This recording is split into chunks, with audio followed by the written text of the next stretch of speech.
अलहामी किताब जो प्रॉफिट मोहम्मद सल्लल्लाहु अलैहि वसल्लम पीस अपॉन हिम के ऊपर नाजिल हुई है, उसमें इतनी खतरनाक बातें कैसे लिखी जा सकती हैं? और मेरे इस स्टेटमेंट पर अगर कुछ भी टिप्पणी देगा, मैं सीधा कॉलर पकड़ करके घसीट करके मैं कोर्ट में लेकर जाऊंगी और अरब से वो सारे मैं फुटेज मंगवाऊंगी जहां पर ये साफ साबित होगा कि अरब में, मक्का में, मदीना मुनव्वरा और मक्का मुअज़्ज़मा में वो 26 आयतें साइलेंट मोड में है।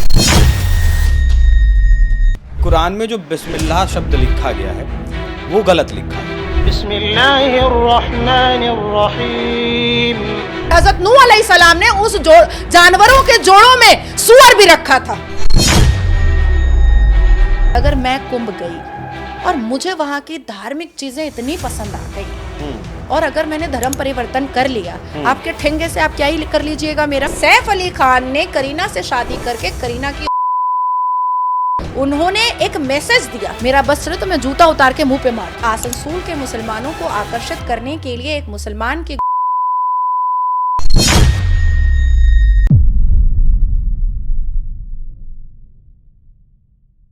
नमस्कार, एनएमएफ न्यूज पर आप सभी का बहुत स्वागत। मैं हूं आपके साथ अभिषेक पंडित। इस वक्त देश में एक अलग तरीके की हवा चल रही है। हवा चल रही है कुरान को लेकर, राजनीति की जा रही है। राजनीति इस तरीके से की जा रही है कि कुरान के 26 आयतों पर बैन लगाने की बात वैसे तो लंबे वक्त से उठ रही है, साल 1985 से, लेकिन अब वो जो आवाज़ है वो ज़्यादा मुखर होकर सामने आई है। इसके अलावा बात करेंगे कुंभ में किस तरीके से वक्फ ने दावा कर दिया। इसके अलावा बात करेंगे संभल में 5 किलोमीटर का पूरा इलाका है तो 4 किलोमीटर का इलाका वक्फ का कैसे हो सकता है। दिल्ली विधानसभा चुनाव में क्या कुछ तैयारी है बीजेपी की, और कुमार विश्वास ने पिछले दिनों जो बयान दिया तैमूर को लेकर या फिर सोनाक्षी सिन्हा को लेकर बिना नाम लिए, सारे मुद्दों पर बात करेंगे। और बातचीत करने के लिए मेरे साथ मौजूद है स्टूडियो में नाज़िया इलाही खान, सुप्रीम कोर्ट की वरिष्ठ वकील। बहुत बहुत स्वागत है मैडम आपका। वंदे मातरम, हर हर महादेव, नेत्री भी हूं मैं बीजेपी की। बिल्कुल। लेकिन कुछ लोग कहते हैं कि नहीं है, जलन के मारे जो अगर कहते हैं, विवाद खड़ा करते हैं कि नेत्री कहाँ है, दिखाइए। चलिए, इंद्रेश कुमार जी की मौजूदगी में मंच पर आपने ये कसम खाई कि कुरान में जो 26 आयतें हैं उन्हें बैन कर दिया जाए। अब वो आयतें मेरे पास भी हैं, लेकिन अगर मैं पढ़ के सुनाऊंगा तो बहुत वक्त लगेगा। आप संक्षेप में बताइएगा कि क्या कुछ है इन आयतों में और क्यों ये बैन करने की बात है। मैंने उसको बहुत शॉर्ट फॉर्म में कहा, हालांकि मेरे पिटिशन में जो तैयारी और जो रिसर्च मैंने किया है वो काफ़ी लंबी चौड़ी है, लेकिन कुछ चीज़ें हैं जो मैं आपकी व्यूअर्स को और जनता को रूबरू कराना चाहती हूँ। तो मैं एक्चुअली में पूरे 26 आयतों का पिटिशन एक साथ नहीं दायर कर रही हूँ। मैं पहले 12 आयतों का पिटिशन डाल रही हूँ, जिसके डिटेल्स मैंने सही अल बुखारी से भी निकाले हैं और अल कुरान का तो वो पूरा पन्ना ही मैंने एनेक्सर में डाल दिया है आयतों का लिखा हुआ, जिसमें एक है कुरान सूरा नंबर 2 आयत नंबर 191, जिसमें ये साफ लिखा हुआ है, slay the unbeliever wherever you find them.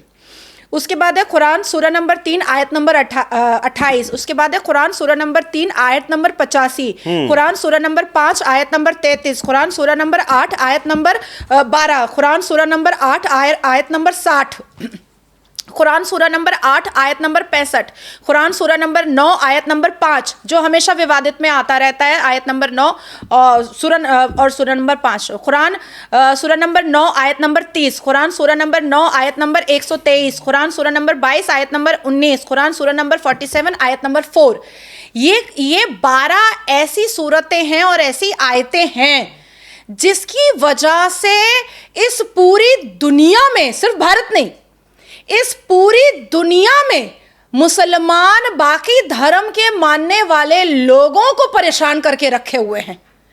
आप जर्मनी चले जाओ, आप पाकिस्तान चले जाओ, आप इंडोनेशिया चले जाओ, आप श्रीलंका चले जाओ, आप इजराइल चले जाओ, आप लंदन चले जाओ, आप अमेरिका चले जाओ, आप साउथ अफ्रीका चले जाओ, कहीं भी चले जाओ, इटली चले जाओ, डच चले जाओ, हर जगह आप देखिएगा कि टुकड़े टुकड़े गैंग जो है इन्हीं आयतों की वजह से मारना, काटना, लूटना, पीटना, रेप करना, और उस जहां पर वो करते हैं उसके जर्रे जर्रे को इस्लामिक बनाने की कोशिश में लगे रहते हैं।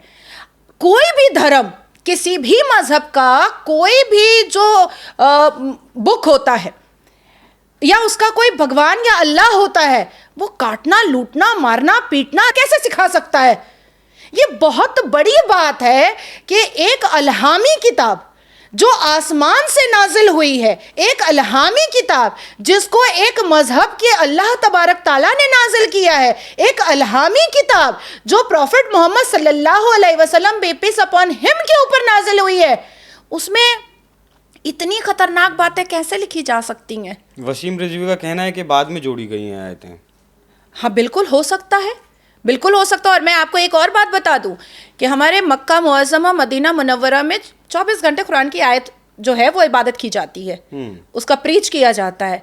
उसमें वो 26 आयतें साइलेंट मोड में हैं, वो नहीं पढ़ी जाती हैं। और अगर एक बाप का कोई भी मुल्ला पैदा होगा और मेरे इस स्टेटमेंट पर अगर कुछ भी टिप्पणी देगा, मैं सीधा कॉलर पकड़ करके, घसीट करके, नंगा करके, लुंगी खोल करके मैं कोर्ट में लेकर जाऊंगी और अरब से वो सारे मैं फुटेज मंगवाऊंगी जहां पर ये साफ साबित होगा कि अरब में, मक्का में, मदीना मुनव्वरा और मक्का मुअज़्ज़मा में वो 26 आयतें साइलेंट मोड में नहीं पढ़ी जाती हैं। लिखी हुई हैं, वहां भी लिखी हुई हैं, पढ़ी नहीं जाती, पढ़ी नहीं जाती है। उसको साइलेंट मोड किया गया है क्योंकि मोहम्मद बिन सलमान के हिसाब से उसको री रिसर्च में डालने की जरूरत है। आप सोचिए कि कोई इस्लामिक स्कॉलर खड़ा होकर के ये कहता है कि rape is a part of जिहाद। ये क्या है? हमारे यहां वोट मांगने के लिए फतवा जारी होता है, लेकिन कोई इमाम मस्जिद के अंदर रेप करता है तो उस इमाम के खिलाफ फतवा जारी नहीं होता है।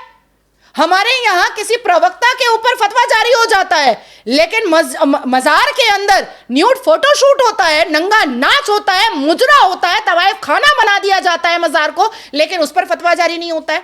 मुसलमान मर्द नंगा हो, लुच्चा हो, आवारा हो, बदतमीज हो, अश्लील हो, जो भी करे, फतवा नहीं होता उसके ऊपर, फतवा नहीं होता। वोट मांगने के लिए फतवा कैसे? कब अल्लाह तबारक ताला को यह पता चला कि कांग्रेस पार्टी बनेगी और कोई और अन्य पार्टी बनेगी जो उसके लिए फेवर में मुल्ला मौलवी जो है वो फतवा जारी करेंगे? ये अल्लाह को कैसे पता हो सकता है? नहीं हो सकता ना। तो फिर ये फतवा का इस्तेमाल पॉलिटिक्स में कैसे हो रहा है? तो इन सारी चीज़ों को हमें सर्वोच्च न्यायपालिका को समझाना पड़ेगा, बताना पड़ेगा। सर्वोच्च न्यायपालिका को भी समझना पड़ेगा कि उनके बेंच पर जब वो जस्टिस देते हैं, जब वो जजमेंट लिखते हैं, तो वो संविधान के द्वारा लिखते हैं, वो शरिया और अल कुरान के द्वारा नहीं लिखते हैं जजमेंट। मैं हर एक धर्म की इज्जत करने को तैयार हूं, लेकिन अगर कोई मजहब रेप करना सिखाता है, अगर कोई मजहब गला काटना सिखाता है, अगर कोई मजहब लूटना सिखाता है, अगर कोई मजहब पीटना सिखाता है, अगर कोई मजहब हड़पना सिखाता है, अगर कोई मजहब चोरी बेईमानी सिखाता है, अगर कोई मजहब घर की बहू बेटियों का इज्जत तार तार करना सिखाता है, तो मुझे न्यायपालिका को समझाना पड़ेगा और न्यायपालिका को संवैधानिक तरीके से समझना पड़ेगा। तो आप इस्लाम का सम्मान नहीं करती? क्या करूं? इस्लाम का सम्मान करने के लिए बलात्कारियों का सम्मान करूं? क्या करूं? हाथ में गजरा लगा करके चिश्तिया परिवार के बलात्कारियों के बगल में बैठ करके अजमेर शरीफ में मुजरा देखूं? ये करूंगी तो बहुत अच्छी मुसलमान हो जाऊंगी। क्या करूं? छुपा लूं कि इमाम रिजवान ने रेप किया था 9 साल की बच्ची का मस्जिद के अंदर? कुरान पढ़ने आती थी वो इमाम साहब से।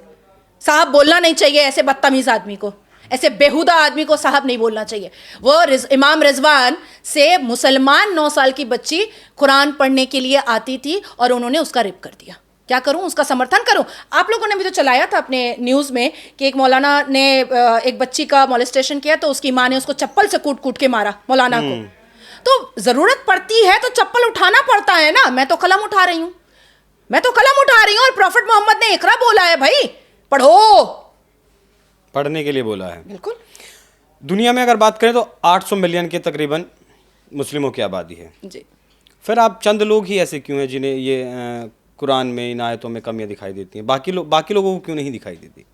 देखिए, बहुत ऐसे लोग हैं, जब हम लोग बिहाइंड द कैमरा या हम लोग आपस में जब आलोचना करते हैं, हम लोग जब बैठते हैं, तो बहुत ऐसे अनकाउंटेबल, अनगिनत लोग हैं जो इस बारे में तबसरा करते हैं, लेकिन हिम्मत नहीं पैदा कर पाते हैं कि कैमरा के सामने आकर बोलें। हिम्मत नहीं पैदा कर पाते हैं। जिस वक्त हमारे वीर भगत सिंह जी थे, उस वक्त वीर भगत सिंह जैसी जोश वाले और भी बहुत सारे युवा होंगे, लेकिन हिम्मत भगत सिंह ने दिखाई, हिम्मत भगत सिंह जी ने दिखाई। तो तारिक फ़तेह साहब रहे, APJ अब्दुल कलाम साहब रहे, आरिफ साहब हैं, मैं हूँ। तो हम जैसे लोग अगर सामने, शिक्षित लोग, अगर हम जैसे लोग सामने नहीं आएंगे तो ये गंदगी का नाच नाचते रहेंगे लुंगी उठा उठा करके, और हमें सहते रहना पड़ेगा।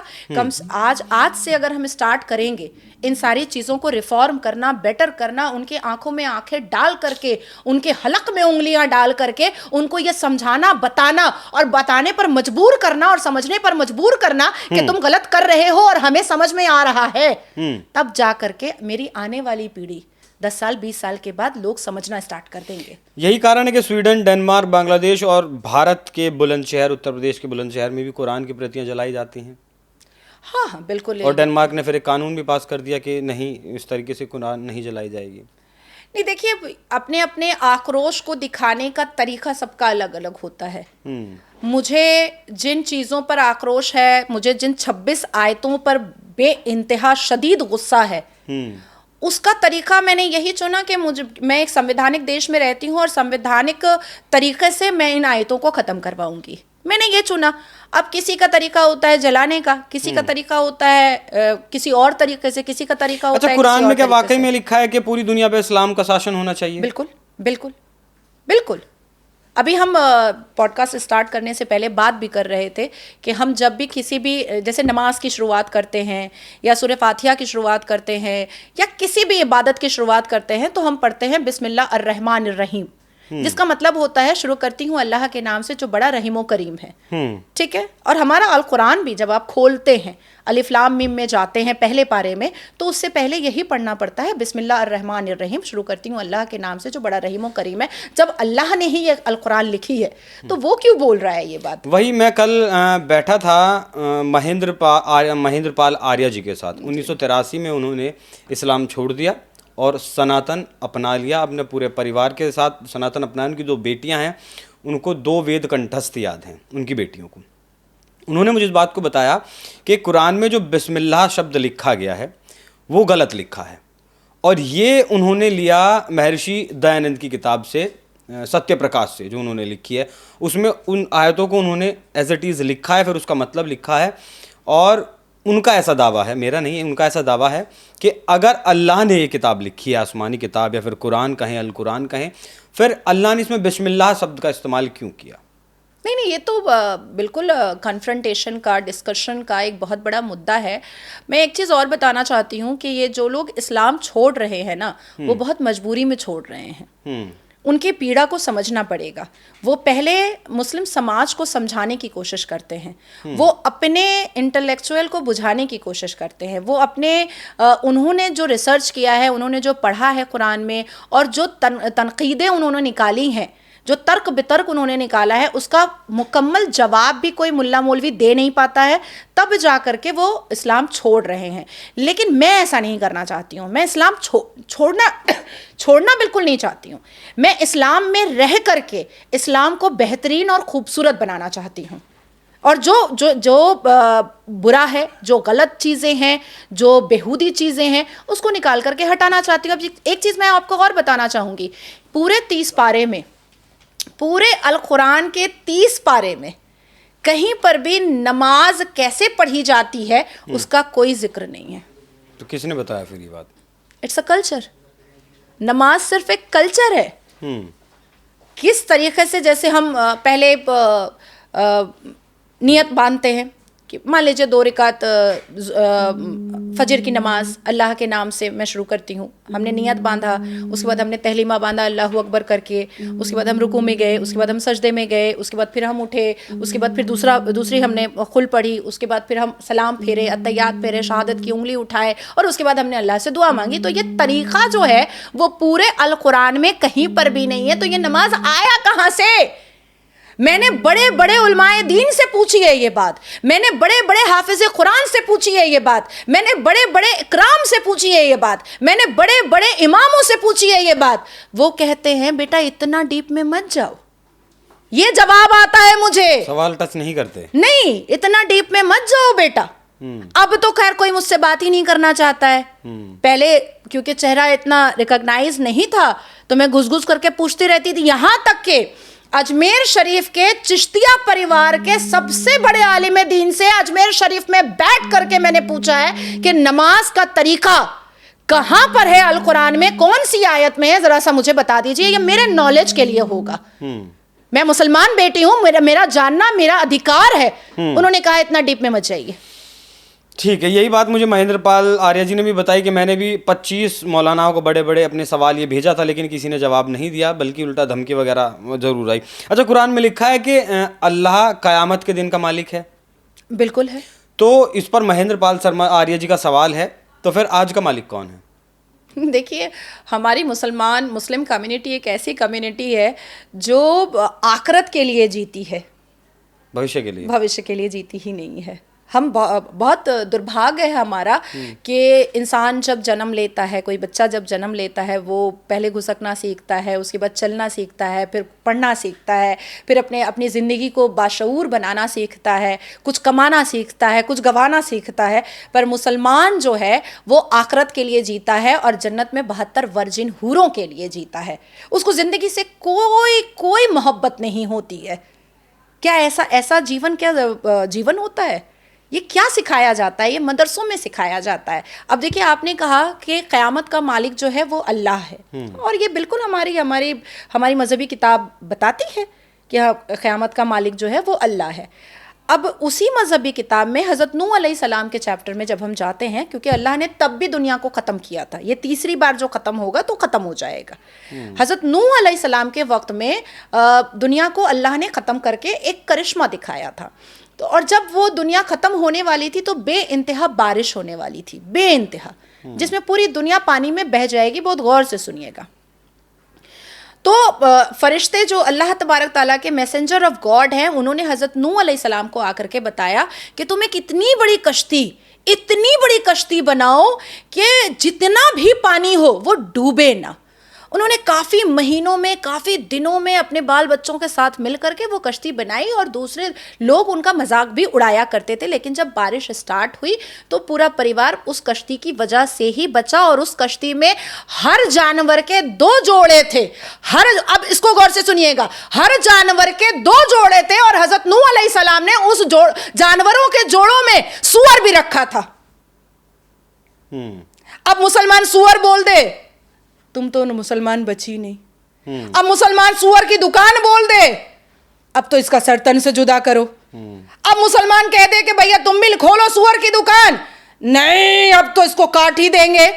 भैया हजरत नूह अलैहिस्सलाम सूअर का जोड़ा रखे थे, तुम हमको क्या सिखा रहे हो? और अरबी में सुअरन कहा जाता है, सूअर को अरबी शब्द बना है सुअरन। वैसे सूअर से तकलीफ है, और ऐसे सूअर से तकलीफ है, दिक्कत है।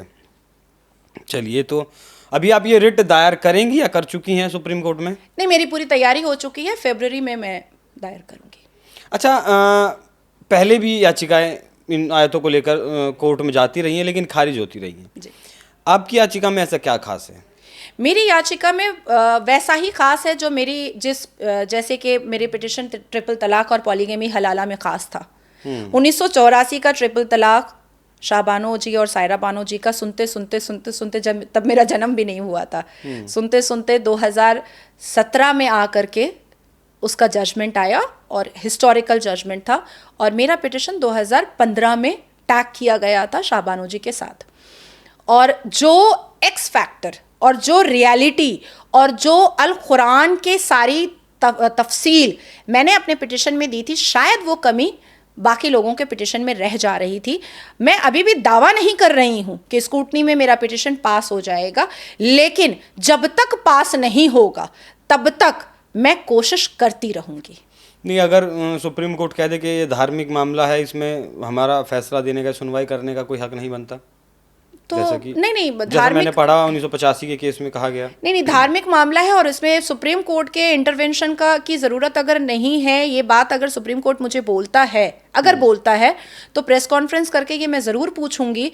तो फिर इस्लाम के जस्टिफिकेशन में भारत में हज़ारों लाखों मुसलमान बच्चियों का बलात्कार कैसे हो गया, इस्लाम के जस्टिफिकेशन पर हिंदू बेटियां फ्रिज में कैसे पाई जा रही हैं, इस्लाम के जस्टिफिकेशन में कन्वर्शन कैसे हो रहा है, इस्लाम के जस्टिफिकेशन में धर्म परिवर्तन कैसे हो रहा है, इस्लाम के जस्टिफिकेशन में मंदिरों को तोड़ तोड़ करके मस्जिदें कैसी बनाई जा रही हैं, तो बहुत सारे सवाल है। इस्लाम के जस्टिफिकेशन पे वक्फ बोर्ड कैसे चल रहा है, इस्लाम के जस्टिफिकेशन पर all India Muslim personal law board कैसे चल रहा है, इस्लाम के जस्टिफिकेशन पर देवबंद कैसे चल रहा है, बहुत सारे सवाल है जो सुप्रीम कोर्ट को फिर जवाब देना पड़ेगा। एक बहुत बड़ी जंग है, मैं जानती हूँ। अच्छा, आप वकील हैं, सुप्रीम कोर्ट में प्रैक्टिस करती हैं, हाई कोर्ट में भी, कोलकाता में प्रैक्टिस आप करती हैं, तो कभी मतलब ऐसे ही बातचीत में किसी जज से बात हुई है कि सर मुझे ऐसे रिट दायर करनी है, क्या कुछ होगा? नहीं नहीं नहीं नहीं, बिल्कुल भी, और ये करना भी नहीं चाहिए, बिल्कुल भी नहीं करना। जैसे सजेशन लेने के लिए आदमी नहीं कर नहीं, लेता है बिल्कुल कभी? भी नहीं। हाँ, कुछ ऐसे रिटायर्ड जजेस हैं, कुछ ऐसे रिटायर्ड जस्टिस हैं, कुछ ऐसे रिटायर बड़े एडवोकेट्स हैं जिनसे हम ज़रूर मशवरा करते हैं, जिनको हम पिता स्वरूप देखते हैं, जिनको हम मेंटोर के तरीके से देखते हैं, जिनको हम आइडियल के तरीके से उन्होंने क्या बताया? पॉजिटिव साइन है, बिल्कुल पॉजिटिव साइन है। चलिए, जिन लोगों ने अब तक कोशिशें की हैं इन आयतों को लेकर बैन करवाने की मांग, वो तो अब तक कामयाब नहीं हुए हैं। अब देखते हैं आपकी याचिका में क्या कुछ होगा। अच्छा, अभी आप संभल होकर आई हैं जी, क्या हालात है संभल के?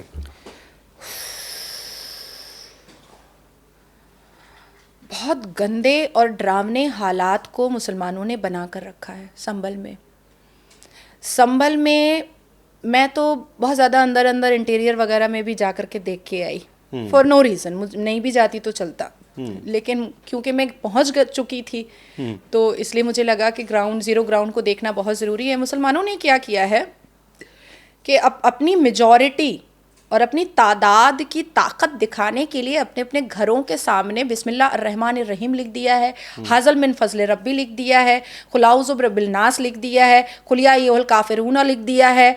तो इससे ये एक इंडिकेशन मिल रहा है कि ये जो लाइन से आप घर देख रहे हो ये मुस्लिमों ये मुसलमानों का घर है। और हजारों घरों के ऊपर लगे हुए आपने हरे झंडे नहीं देखे? हाँ, वो भी देखा।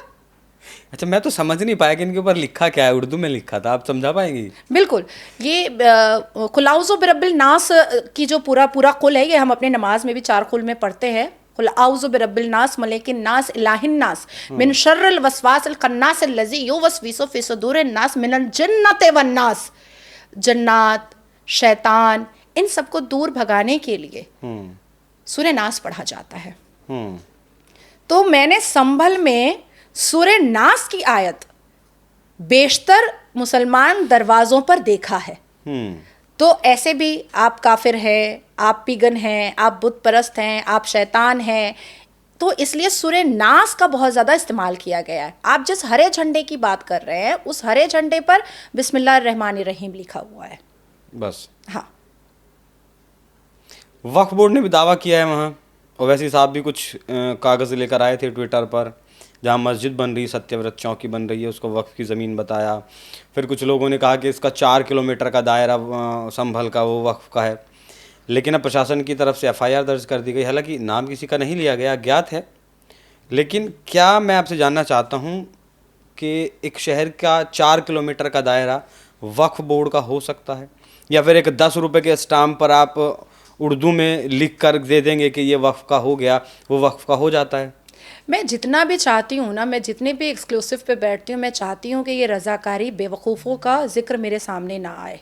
ये वो तो दोबारा से रज़ाकार फौज बनाने की बात करते हैं। हाँ हाँ, वो पाकिस्तानी मुखबिर का जिक्र मेरे सामने ना आए कि मेरा मिजाज ख़राब हो जाए, मेरी ज़ुबान ख़राब हो जाए। लेकिन ठीक है, सवाल आता है तो जवाब तो देना ही पड़ेगा। पहले अवैसी ये जो 4 किलोमीटर, 8 किलोमीटर, 12 किलोमीटर जो कर रहा है, उससे पहले ज़्यादा अच्छा ये नहीं होगा कि वो कुरान की वो आयत बता दे, वो सूरा बता दे जहाँ पर वक्फ बोर्ड का जिक्र है? अच्छा, कुरान में नहीं है वक्फ बोर्ड का जिक्र? पूरे अल कुरान में कहीं पर भी नहीं है। या फिर अल कुरान अगर वो सही से नहीं पढ़ा है तो वो संविधान में बता दे कि संविधान में वक्फ बोर्ड का कौन सा चैप्टर है, कौन सा आर्टिकल है, वही बता दे। वक्फ बोर्ड को अगर आज इस वक्त एक घोषणा कर दी जाए केंद्र की सरकार की तरफ से, JPC में ना डाल करके अचानक से एक घोषणा कर दी जाए कि वक्फ बोर्ड को इरेज कर दिया गया है, कैसे बचाएगा मुसलमान वक्फ बोर्ड को? न्यायपालिका क्या प्रूफ करेगा? संविधान में भी नहीं है, कुरान में भी नहीं है, तो इमोशनल ब्लैकमेल कैसे करेगा कोर्ट को? जजेस को कैसे कन्विंस करेगा कि कैसे प्रोटेक्ट करेगा वो वक्फ बोर्ड को? ये तो आदरणीय प्रधानमंत्री, क्योंकि सभी धर्म और मजहब को वो बेइंतहा सम्मान देते हैं, इसलिए उन्होंने जेपीसी में भेज करके आलोचना में सारे पंथियों को खोलने का मौका दे दिया कि सब अपनी अपनी बातें रखो, सबको ही रखो। नहीं तो अगर आदरणीय प्रधानमंत्री ये ठान लेते कि मुझे रखना ही नहीं है वक्फ बोर्ड, तो वजह तो बहुत अच्छी थी, क्योंकि वक्फ बोर्ड ना ही कुरान में मेंशन्ड है और ना ही संविधान में मेंशन्ड है। नहीं, आपके पास फिलहाल बहुमत नहीं है ना कि जो वक्फ बोर्ड को हटा सकें। देखिए, आप ऐसी टेढ़ी बातों पर ना आए, नहीं तो फिर मुझे टेढ़ा होने में 10 सेकंड नहीं लगेगा, मुझे टेढ़ा होने में 10 सेकंड भी नहीं लगेगा। नहीं, बताइए। आप जेपीसी में ही जिस हिसाब से बंगाल के पूरे डिटेल्स मांगे गए, कल्याण बनर्जी को क्या करना पड़ा? शीशे का ग्लास फोड़ना पड़ा। गरजता कौन है? जिसके पास प्रूफ नहीं होता है, और जो गरजता है वो बरसता नहीं है। असदुद्दीन अवैसी के हैदराबाद की सारी पंक्तियां मैंने खोल करके पूरा का पूरा मैंने जेपीसी को भेजा हुआ है। हैदराबाद में मज़ारें इतनी बनी है, पेड़ के नीचे, मस्जिद के नीचे, मंदिर के नीचे, ब्रिज के नीचे, मतलब इतने पीर बाबा पैदा हुए हैं 21वीं सदी में कि मुझे लगता है कि 1400 साल पहले भी इतने पीर बाबा नहीं पैदा हुए थे। तो जवाब इनके पास नहीं है, बात बहुमत की नहीं है और ना ही हमारा जोश कम होने वाला है। जवाब नहीं है इनके पास। मेरे पिटिशन में एनेक्सर कम रहता है लेकिन जजमेंट बहुत अच्छा आता है। अच्छा, कानूनी सवाल एक, ओवैसी साहब ने कहा था कि उत्तर प्रदेश में 1021 वक्फ की प्रॉपर्टीज़ हैं, लेकिन 1,12,000 के कागजात नहीं हैं। अगर इनकी जांच होती है तो कानूनी तौर पर बताइएगा उन प्रॉपर्टीज़ का क्या होगा फिर?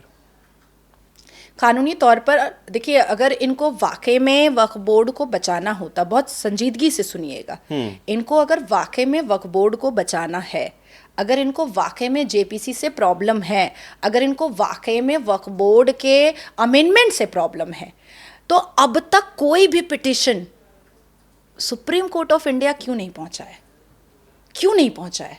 मतलब इसके खिलाफ में? हाँ, अमेंडमेंट के खिलाफ में क्यों नहीं आवाज उठ रही है कानूनी कार्रवाई के लिए? साहब तो बैरिस्टर हैं खुद में। विदेशी बैरिस्टर है ना, देसी बैरिस्टर यहाँ नहीं चलती है। उनकी डिग्री यहाँ मेरे जूनियर से नहीं सक पाएगा असदुद्दीन अवैसी। क्यों? तो बाहर का आदमी है, पैदा हुआ रजाकार के गोद में, झूला है कहीं और के गोद में। और बैरिस्टर तो ब्रिटिश के जमाने में हुआ करता था भाई, बाहर का है हमारा। लोग अभी भी बैरिस्टर ही बोलते हैं, इसलिए मैंने हाँ, अरे भाई उनके प्रवक्ता तो बड़े जोश में बोलते बैरिस्टर साहब। तो मैं पूछती हूँ कि तुम क्या हो, ये बताओ। गंगा किनारे भी वक्फ बोर्ड की जमीन हो सकती है?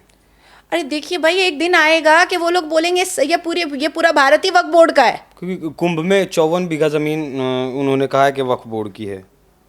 देखिए, कुंभ को लेकर के कुंभ जिहाद की तैयारियां स्टार्ट हो रही हैं। जैसे हमने क्या भी है?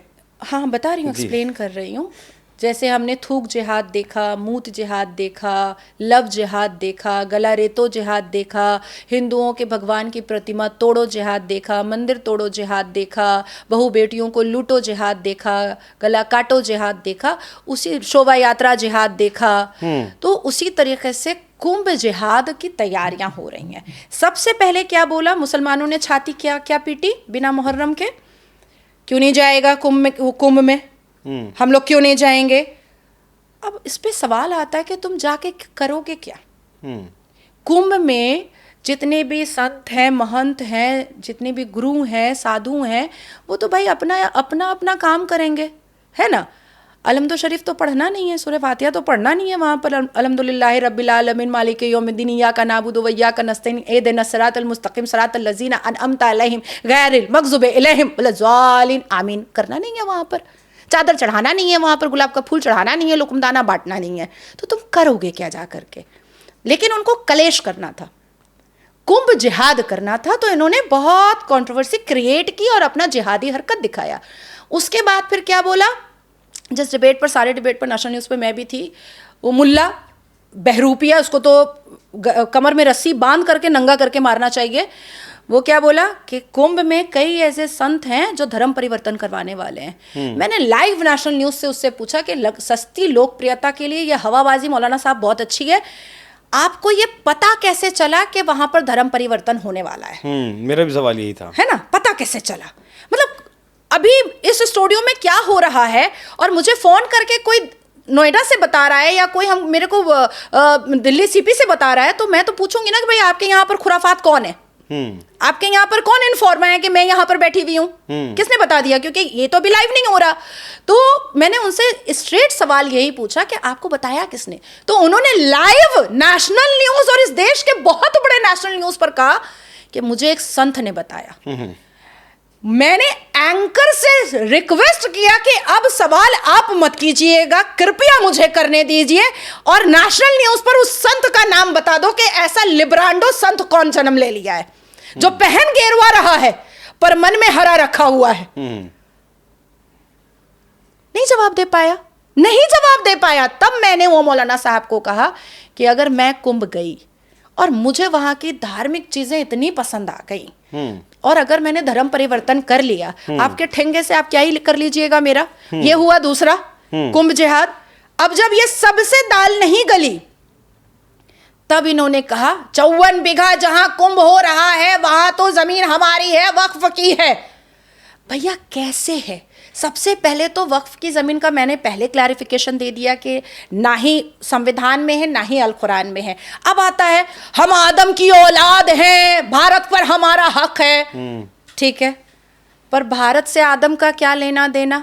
अल कुरान में ये साबित है कि आदम अलैहिस्सलाम को जब जन्नत से उतारा गया था तो उनको श्रीलंका फेंका गया था। जाइए श्रीलंका, चिल्लाइए जा करके, वहां पर अपना दावा ठोकिए, यहाँ क्यों दाल मूंग रहे हैं? तो ये जो पूरा स्ट्रैटेजी चल रहा है, ये पूरी स्ट्रैटेजी मुल्लाओं की पाकिस्तानी मुखबिर के हिसाब से चल रहा है। पॉकेट में आधार कार्ड भारत का है, लेकिन जुबान, सोच और एक्टिविटी, हरकतें पूरी की पूरी पाकिस्तानी है। जैसे मोहम्मद यूनुस पाकिस्तान का दलाल निकला, उसी तरीके से हमारे भारत में करोड़ों ऐसे मौलवी मुल्ला हैं जो, और एक बहुत बड़ी कमेटी को बैठाना चाहिए, रिटायर्ड सीबीआई ऑफिसर को उतारना चाहिए जमीन पर और इन पर इन्वेस्टिगेशन और इंक्वायरी बैठानी चाहिए कि कहां से पैसा आ रहा है और ये क्यों ऐसी ऐसी स्ट्रैटेजी आतंकी कर रहे हैं और आतंकी गतिविधियां कर करके हर चीजों में जिहाद क्यों पैदा करते हैं। देखिए, मंदिर हो कोई या फिर कुंभ हो, मंदिर हो या फिर कोई भी धार्मिक आयोजन हो, उससे रोजगार तो नहीं मिलता, ऐसा लोग कहते हैं, विपक्ष के बड़े बड़े नेता कहते हैं। लेकिन जब उन्हीं मुस्लिमों को का विरोध करते हैं साधु संत के, मुस्लिमों का दुकान या फिर कुछ इस तरीके की चीज़ें नहीं होनी चाहिए कुंभ में, तब ये ज़्यादा दिक्कत है। तो एक वरिष्ठ पत्रकार कहते हैं कि एक समोसा की दुकान खोलने के लिए चिल्ला काहे रहे हो भाई, जब दिक्कत हिंदुओं से इतनी है? देखिए, मुझे ऐसा लगता है कि ये जो लिब्रांडो हिंदू हैं, फेक हिंदू हैं, कोई अपना नाम राहुल गांधी रख दिया है पर है अंदर से खान, कोई अपना नाम प्रियंका गांधी करके रखी है पर है वाड्रा, कोई अफजल गुरु की रिश्तेदार है, कोई कुछ है कोई कुछ है। तो ये जब अवतार में जाते हैं तो इनको रोज़गार वहाँ पर मतलब हिंदुओं के लिए मिलता है क्या? जो अवतार की बड़ी बड़ी जो जश्न होती है, जो दस्तरखान लगता है धार्मिक जगहों पर, जहाँ पर भी हिंदुओं की धार्मिक जगह होती है वहाँ पर ये रोज़गार भी ढूंढ लेते हैं, अस्पताल भी ढूंढ लेते हैं, यूनिवर्सिटी भी ढूंढ लेते हैं। अजमेर को तोड़ करके वहाँ पर यूनिवर्सिटी बना दो ना, बना दो। अजमेर शरीफ में बहुत बड़ी यूनिवर्सिटी बनेगी और जितने भी मदरसे में पढ़ने वाले बच्चे हैं उनको वहाँ से निकाल करके, अजमेर तोड़ ताड़ करके वहाँ पर यूनिवर्सिटी में, वहाँ पर बच्चों को पढ़ने को फ्री का कर दो। वक्फ से तो बहुत सारा रेवेन्यू आता है।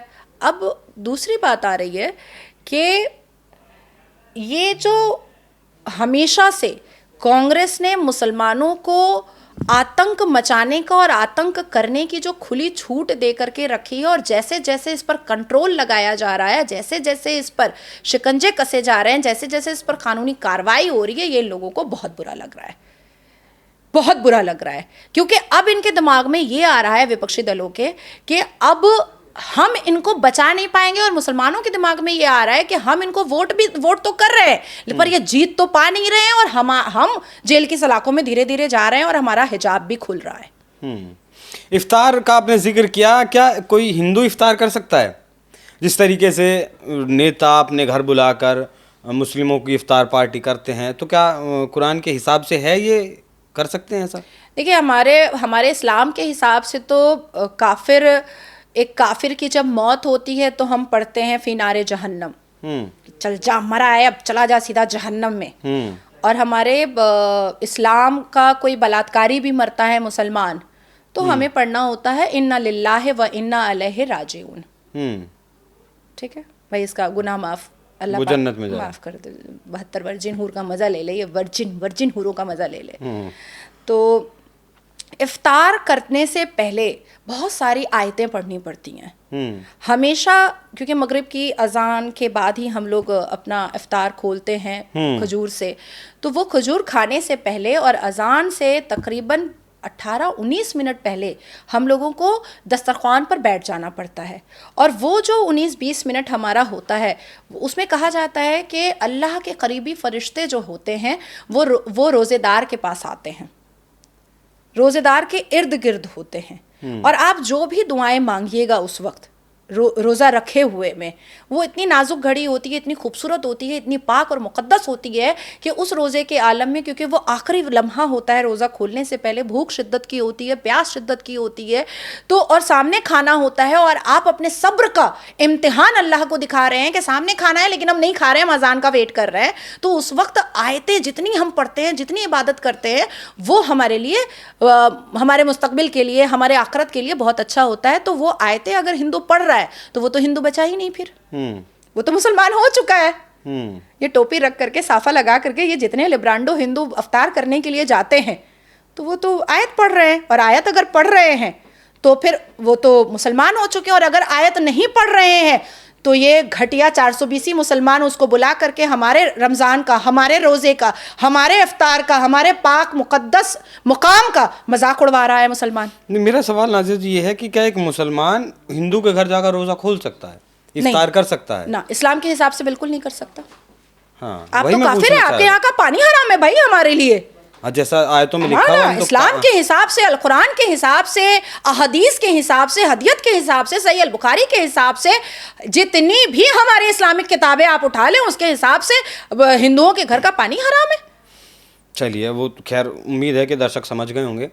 कुमार विश्वास को लेकर भी पिछले दिनों काफ़ी टीका टिप्पणियाँ हुई, कुमार विश्वास का बयान काफ़ी चर्चाओं में रहा। तो तैमूर वाला जो बयान था, मैं उससे शुरू करना चाहूँगा। जो करीना और सैफ अली खान के बेटे का नाम तैमूर है, उस पर उन्होंने कहा कि एक लंगड़े बलात्कारी का ही नाम मिला था और नाम नहीं मिला था तुम। ये तो जब उन्होंने नाम तैमूर रखा था तभी मैंने कह दिया था। अभी हालिया में मैंने देखा कि दीपिका पादुकोण ने अपनी बेटी का नाम दुआ रखा है। दुआ? हाँ, हालांकि मेरे पास प्रूफ है कि मेरा नाम दुआ है। मैंने तो टैटू भी बनवा के रखा हुआ है मेरा घर का नाम। और मेरी उम्र, जब मेरा ये नाम रखा गया था तो मेरी उम्र सिर्फ 3 माह थी। मैं 3 महीने की थी। अच्छा, दुआ का मतलब क्या है? प्रे, दुआएं। वही दुआ? हाँ, ठीक। दुआ का तो और कोई मतलब नहीं होता है, दुआ तो दुआ ही होती है। नहीं, मुझे लगा कभी कोई और मतलब नहीं। तो मुझे आपत्ति, जब जैसे ही करीना और सैफ अली खान ने नाम रखा था अपने बेटे का, दूसरी बीवी के पहले बेटे का तैमूर, तभी मैंने आपत्ति की थी। और कुमार विश्वास जी ने बहुत खूबसूरत बात कही है कि और भी नाम था, मोहम्मद नाम था, हमारे वो है ना क्लिप कटुआ, जुबैर नाम था, अंजुम नाम था, तो शब्बीर नाम है, हसन नाम है, हुसैन नाम है, बहुत सारे नाम है भाई, यूसुफ नाम है, अनगिनत मुसलमानों के नाम है। और सबसे खूबसूरत नाम तो है मोहम्मद, तो मोहम्मद रख देना चाहिए था। ये तैमूर, फिर मैं कहूँगी कि ये मुग़ल आज़म के जाहिल आज़म। अब आती है बात कि करीना कपूर की सैफ अली से ये बोल सके कि वो अपने बच्चे का नाम ये नहीं ये रखना चाहती है। वो भले ही स्क्रीन पे कॉन्कर, बहुत बड़ा बादशाह, वो ये सब स्क्रीन पे वो सब कर सकती है, लेकिन करीना कपूर की औकात सैफ अली के पैर के जूते के धूल के बराबर है। एक बार मुसलमान से शादी करो और उसके बाद फिर उसके जूते के पैर जूते का धूल बनना, ये हिंदू लड़कियों को बहुत पसंद आता है। अच्छा, करीना कपूर की रिसेंटली एक फोटोशूट हुई थी जो उसने पटौदी महल में करवाया था, जिसका प्रूफ भी मेरे पास है, मैं रखी हुई हूँ, जिसमें अभी भी हर एक दरवाजे में पाकिस्तानी झंडा बना हुआ है। हर एक दरवाजे में। पटौदी खानदान कभी भी पाकिस्तानी सोच से बाहर आ ही नहीं सकता है, आ ही नहीं सकता है। शर्मिला टैगोर जो बिकिनी में शम्मी कपूर के साथ पानी में उछलती कूदती थी, और जैसे ही पटौदी खानदान की बहू बनी, नाम बदल गए, जज्बात बदल गए, सोच बदल गया, मजहब धर्म से मजहब में आ गई, और उनका करियर भी खत्म हो गया। दोबारा वो पर्दे पर नहीं दिखी। उसके बाद फिर सैफ अली खान ने करीना से शादी करके करीना की औकात तो गिराई। उन्होंने एक मैसेज दिया, सैफ अली ने, एक का नाम इब्राहिम रखा, बहुत अच्छी बात है, इब्राहिम अलैहिस्सलाम थे, हमारे प्रॉफिट में से एक थे। उसके बाद तैमूर रखने की क्या जरूरत थी, हमारे प्रॉफिट मोहम्मद सल्लल्लाहु अलैहि वसल्लम संदेश दिया गया कोई? बिल्कुल, क्या? वही लंगड़ा वाला संदेश है। और क्या संदेश है, ये एक मैसेज है। और बॉलीवुड ने हमेशा से मुगलों का समर्थन किया है, अपने अदाकारी से, स्टोरी से, फिल्मों के द्वारा, अपनी बातों के द्वारा। मुझे आज भी याद है कि एक बहुत पुराना इंटरव्यू था जिसमें राखी और अमिताभ बच्चन उस इंटरव्यू को दे रहे थे, जिसमें अमिताभ बच्चन और राखी बता रहे थे कि कश्मीर को मुगलों ने सजाया है। अब आप सोचिए, जिस कश्मीर को बनाने वाला कश्मीरी पंडित, जिस कश्मीर की एक एक दीवार, एक एक ईंट कश्मीरी पंडित का, उसको अमिताभ बच्चन बैठ करके, उस वक्त अमिताभ बच्चन की तूती बोला करती थी, उस इंटरव्यू में वो कह रहे हैं कितना खूबसूरत है मुगलों ने जो सजाया है। तो ये बॉलीवुड का साजिश और षड्यंत्र रहा है, और इसीलिए सैफ अली खान ने अपने बेटे का नाम लंगड़ा घोड़ा रखा है, तैमूर रखा है, जो बलात्कार करता था, जो बहू बेटियों को लूटता था, जो 6-6 साल की बच्ची का रेप करता था, 6-6 साल की बच्ची का, अपने हिमाम में और अपने आराम गाह में लड़कियां नंगी रहती थी। तैमूर के आरामगाह में वो जब जंगें लड़ने के लिए जाता था, जो टेंट बनता था, उस टेंट में 20-20 बच्चियां और महिलाएं नंगी घूमती थीं। और ऐसा नाम सैफ अली खान ने रख करके जो भारत को मैसेज देने की कोशिश की है, ये अब भारत के हिंदुओं को समझना पड़ेगा कि ऐसे लोगों को बिल्कुल से खत्म करना है, इनकार करना है, नजरअंदाज करना है, और इनके करियर को बर्बाद करना है कि नहीं। आपने भी एक बात कही कि करीना कपूर की औकात नहीं है, बिल्कुल नहीं है पर्दे के पीछे आम जिंदगी में, कि वो मना कर दे। और एक चीज़ और कही आपने कि हिंदू बेटियों को ऐसे ही करते हैं। क्या ये सिर्फ एक साजिश है या दिखाने की कोशिश है कि नहीं, हिंदू से अगर मुस्लिम शादी करेगा तभी ऐसे रखेगा, या मुस्लिम बेटी को भी ऐसे ही रखेगा? नहीं, देखिए, मुस्लिम बेटी क्योंकि बचपन से हमारी अपब्रिंगिंग ही होती है चुप रहने की। हमारे अंदर इतनी हिम्मत ही नहीं है कि हम ऊंची आवाज़ में मर्द से बात कर लें। अब कल मैं, बहुत सभ्य लोग हैं, बहुत लेट हो गई थी मैं खाना खाने के लिए, उनके यहाँ डिनर पे मेरा इनविटेशन था। तो उस इनविटेशन में मैं जब गई तो मैंने देखा कि सर्वेंट भी काम कर रहे हैं, घर की महिलाएं भी काम कर रही हैं, पर मर्द भी खाना मुझे परोस रहे हैं। तो मुझसे बर्दाश्त नहीं हुआ। जब वो लोग मुझे सी ऑफ करने के लिए बाहर आए अपने बंगलों से, तो मैंने उनसे कहा कि मुझे बहुत अच्छा लगा कि आप लोग सब आपस में पार्टिसिपेट करते हैं काम को।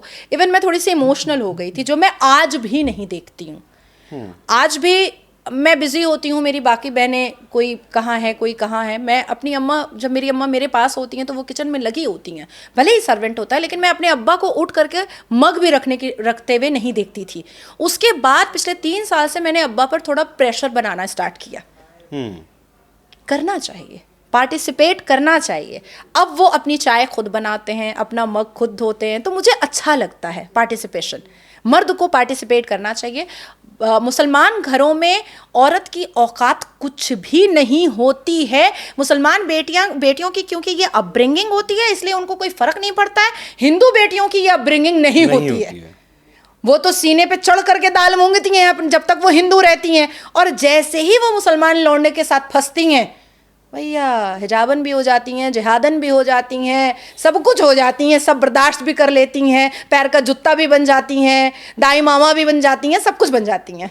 सोनाक्षी सिन्हा का भी जिक्र किया, नाम तो नहीं लिया, ज़हीर का और सोनाक्षी सिन्हा का, कुमार विश्वास ने। लेकिन मैं सिर्फ ये समझना चाहूँगा कि इस तरीके के लोग जब सेलिब्रिटी पर्दे पर जो इन्हें लोग देखते हैं, करोड़ों लोग देखते हैं, फ़ैन फॉलोइंग लंबी चौड़ी होती है, वो जब इस तरीके से दूसरे धर्मों में शादी करते हैं, उसका कितना प्रभाव समाज के ऊपर पड़ता है? देखिए, सबसे पहले तो मैं सोनाक्षी सिन्हा के खाविंद के बारे में बोलूँगी, शौहर के बारे में।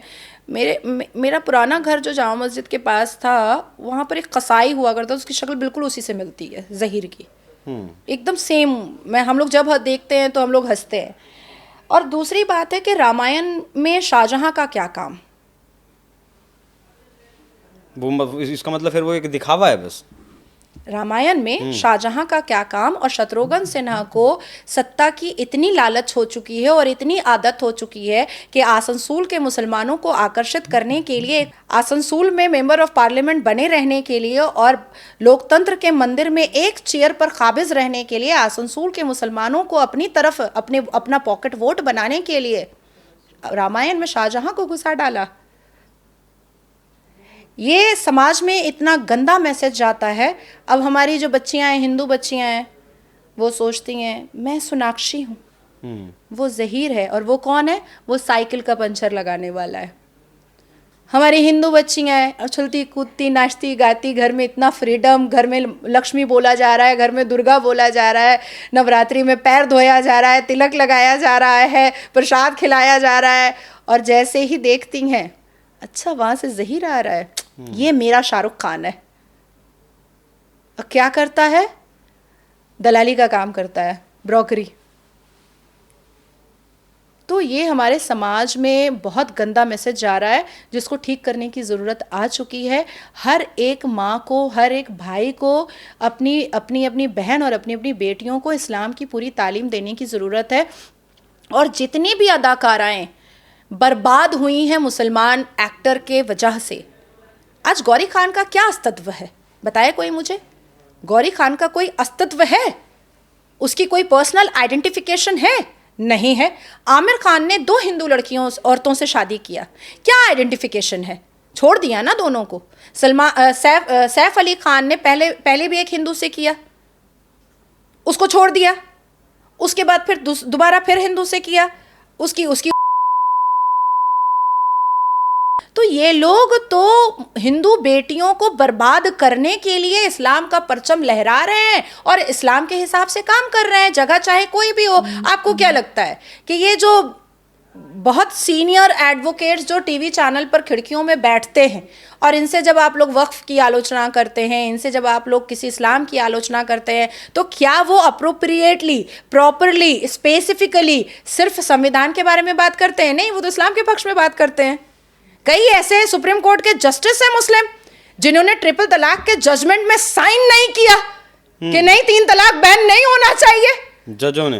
अब आप सोचिए, मुसलमान सुप्रीम कोर्ट का जस्टिस गाउन पहन करके सर्वोच्च न्यायपालिका के जस्टिस के बेंच पर बैठ करके, चेयर पर बैठ करके पहले इस्लाम रखा, पहले संविधान नहीं रखा।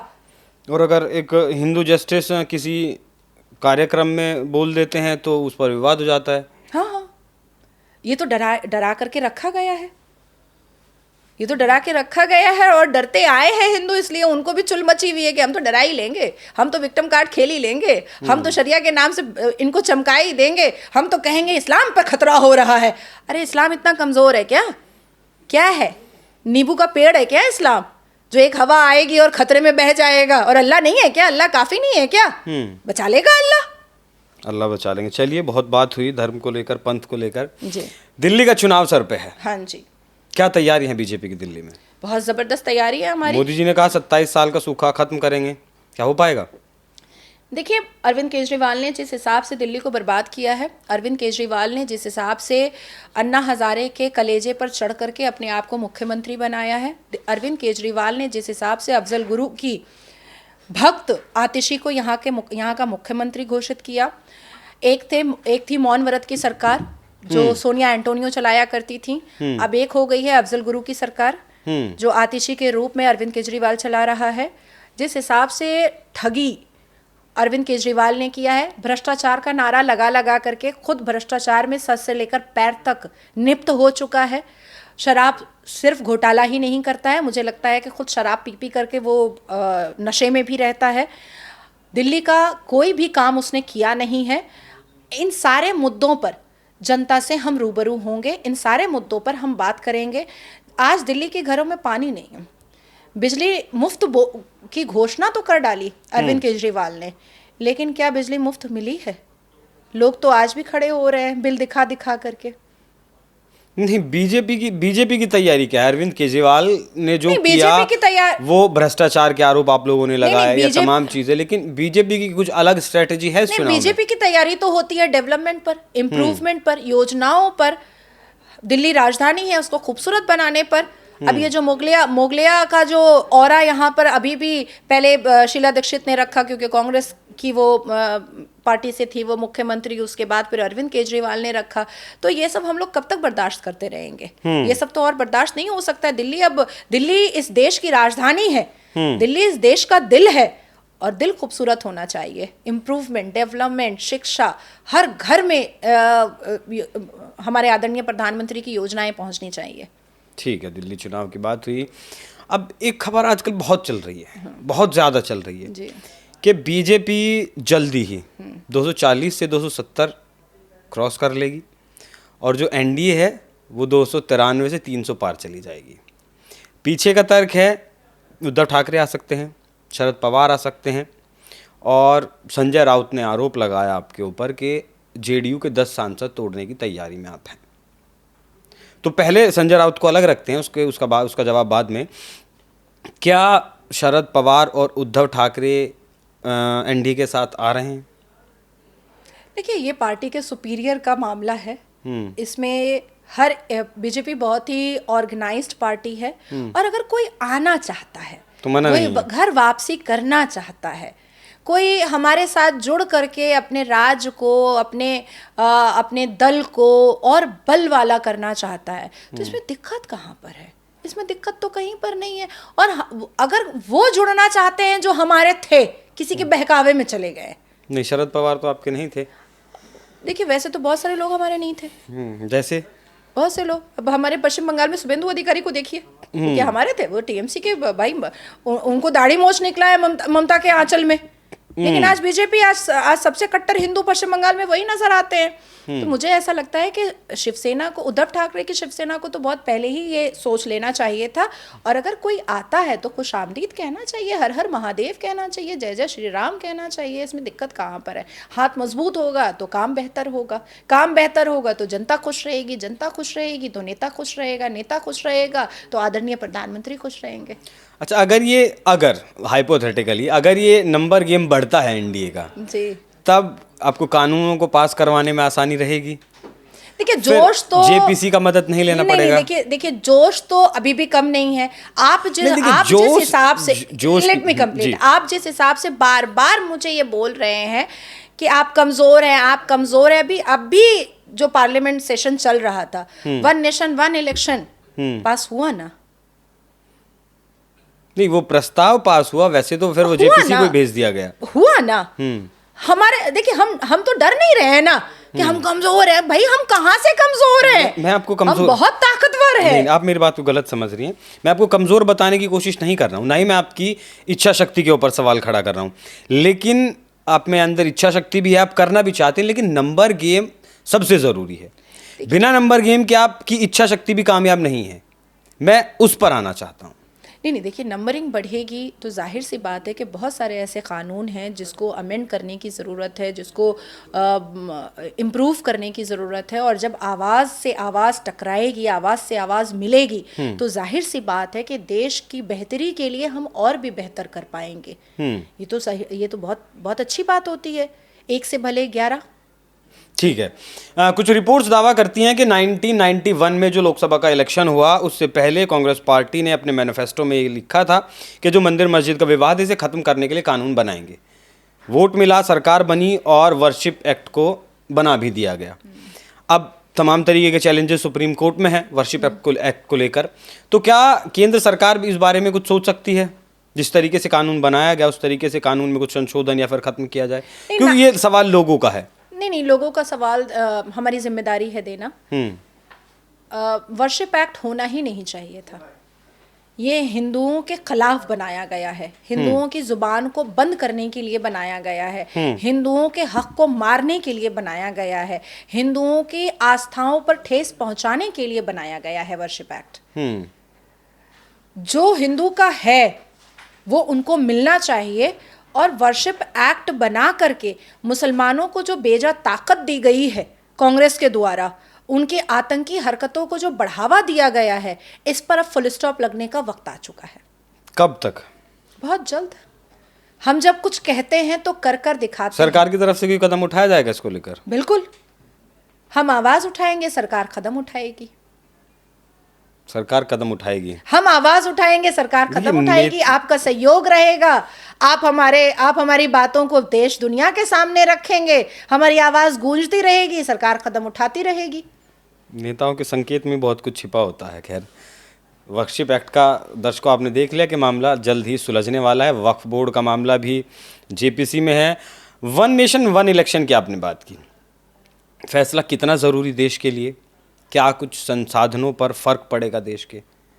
नहीं, वन नेशन वन इलेक्शन बहुत पहले हो जाना चाहिए था, लेकिन एक लंगड़ी लूली गूंगी सरकार थी कांग्रेस की, बाबरी और अकबरी सरकार थी, जिसकी वजह से कोई भी महत्वपूर्ण काम देश का नहीं हो पा रहा था। अभी देखिए 2024 में लोकसभा इलेक्शन हुआ, उसके बाद कई राज्यों में विधानसभा इलेक्शन हुआ, अभी तक इलेक्शन चल ही रहा है। तो इसमें क्या होता है कि जनता के साथ साथ, स्टूडेंट्स के साथ साथ, इकोनॉमिक के साथ साथ, जियोपॉलिटिक्स के साथ साथ बहुत सारी चीज़ों पे बहुत इफेक्ट पड़ता है। वन नेशन वन इलेक्शन होने से क्या होगा कि खर्च भी कम होगा, देश का पैसा देशवासियों तक ज़्यादा पहुँचे, और साथ साथ वक्त की भी बचत होगी, और साथ साथ देश के इम्प्रूवमेंट पर काम तरक्की के लिए मतलब ज़रूरी है वन नेशन काम वन भी इलेक्शन। ज़्यादा हो पाएगा, क्योंकि फोकस जो है ना वो इलेक्शन पे कम रहेगा। एक वक्त रहेगा, एक मखसूस वक्त रहेगा। देखिए, मुझे करना तो नहीं था, लेकिन जाते जाते एक सवाल मनमोहन सिंह का, आपने जो इतना जिक्र किया, मनमोहन सिंह तो अब हमारे बीच नहीं रहे, उनका निधन हुआ।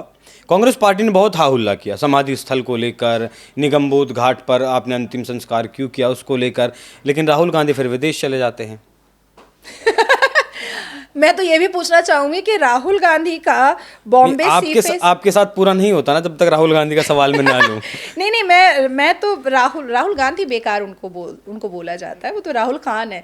कोई राहुल विंची बोलता है सोशल मीडिया पर, मैं आज ही देख रहा था। नहीं, वो एक उनके परिवार के साथ एक फोटो, एक दो बच्चे हैं, एक महिला है, मुझे नहीं पता कौन है, सोशल मीडिया पर इस तरीके के फोटोज चल रहे हैं। नहीं, मैं एक मूवी आई थी ना शाहरुख खान की, चक दे इंडिया ना क्या आई थी, तो एक्चुअली में वो तो कोई हिंदू व्यक्ति थे और नाम मुसलमान का दिखाया गया। तो मुझे लगता है कि हमें भी दर्द होता है, बेचारा राहुल गांधी जो है गांधी बन के घूमता है राहुल खान हो करके, तो मुझे बड़ा दर्द होता है कि एक मुसलमान को वोट के लिए हिंदू बन के घूमना पड़ रहा है इस देश में। ये बड़ा गलत हो रहा है उनके साथ। आपसे चर्चा करके आज बड़ा अच्छा लगा, बहुत बहुत धन्यवाद आपका। कुछ मुस्लिम कट्टरपंथियों की आंखों का नासूर भी आप हैं, और आपने बताया नेत्री भी लोग नहीं मानते, लेकिन आप बीजेपी की नेत्री भी हैं, आरएसएस के साथ भी जुड़ी हुई हैं। कौन लोग नहीं मानते? अगर आप चवन्नी अठन्नी मौलाना के बारे में बात कर रहे हैं, जो हलाला सेंटर चलाते हैं, जिसके ऊपर 6 साल की बच्ची को मोलेस्ट करने का एफआईआर है ओखला में, अगर आप उसके बारे में बात कर रहे हैं, तो मैं ऐसे मौलाना को अपनी जूती के नीचे रखती हूँ। वो भी ऐसे कागज दिखाते हैं कि हमारे पास कागजात हैं, वो बीजेपी की नेत्री नहीं है। खैर, आप हैं, जब आप कबूल कर रही हैं आप हैं, तो उसमें फिर क्या ही दिक्कत है? मुझे कबूल करने की क्या जरूरत है? मुझे कबूल करने की क्या जरूरत है? आप जिस मौलाना के बारे में बात कर रहे हैं वो शक्ल से ही बंदर जैसा दिखता है। चलिए, बहुत बहुत शुक्रिया, बहुत बहुत धन्यवाद। आप स्टूडियो में आपने चर्चा की। दर्शकों, चर्चा आपको कैसी लगी कमेंट कर जरूर बताइएगा। धन्यवाद। हर हर महादेव।